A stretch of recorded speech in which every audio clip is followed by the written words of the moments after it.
مسعود فرماتے ہیں جب میں نے رسول اللہ کا یہ معجزہ دیکھا تو آپ سے عرض کیا اللہ کے رسول مجھے اس کی حقیقت بتائیے۔ آپ نے یہ سن کر میرے سر پر ہاتھ پھیرا اور فرمایا اللہ تم پر رحم فرمائے، تم تو جانکار ہو۔ یہ عبداللہ بن مسعود باپ کی بجائے ماں کی طرف سے زیادہ مشہور تھے۔ ان کی ماں کا نام ام عبد تھا۔ ان کا قد بہت چھوٹا تھا، نہایت دبلے پتلے تھے۔ ایک مرتبہ صحابہ ان پر ہنسنے لگے تو آپ نے ارشاد فرمایا عبداللہ اپنے مرتبے کے لحاظ سے ترازو میں سب سے بھاری ہیں۔ انہی کے بارے میں نبی پاک صلی اللہ علیہ وآلہ وسلم نے ارشاد فرمایا تھا اپنی امت کے لیے میں بھی ایسی چیز پر راضی ہو گیا جس پر ابن ام عبد یعنی عبداللہ ابن مسعود راضی ہو گئے، اور وہ چیز جس کو عبداللہ بن مسعود نے امت کے لیے ناگوار سمجھا میں نے بھی اس پر ناگوار سمجھا۔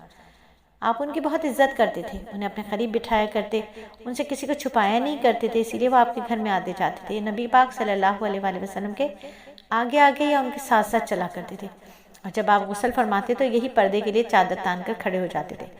جب آپ سو جاتے تو آپ کو وقت پر جگایا کرتے تھے، اسی طرح آپ کہیں جانے کے لیے کھڑے ہوتے تو عبداللہ بن مسعود آپ کو جوتے پہناتے تھے، پھر جب آپ کہیں پہنچ کر بیٹھ جاتے تو یہ آپ کے جوتے اٹھا کر اپنے ہاتھ میں لے لیا کرتے تھے۔ ان کی انہی باتوں کی وجہ سے بعض صحابہ کرام میں مشہور تھا کہ نبی صلی اللہ علیہ وآلہ وسلم کے گھرانے والوں میں سے ہیں، انہیں آپ صلی اللہ علیہ وآلہ وسلم نے جنت کی بشارت دی۔ حضرت عبداللہ بن مسعود فرمایا کرتے تھے دنیا تمام کی تمام غموں کی پونجی ہے، اس میں اگر کوئی خوشی ہے تو وہ صرف وقتی فائدے کے طور پر ہے۔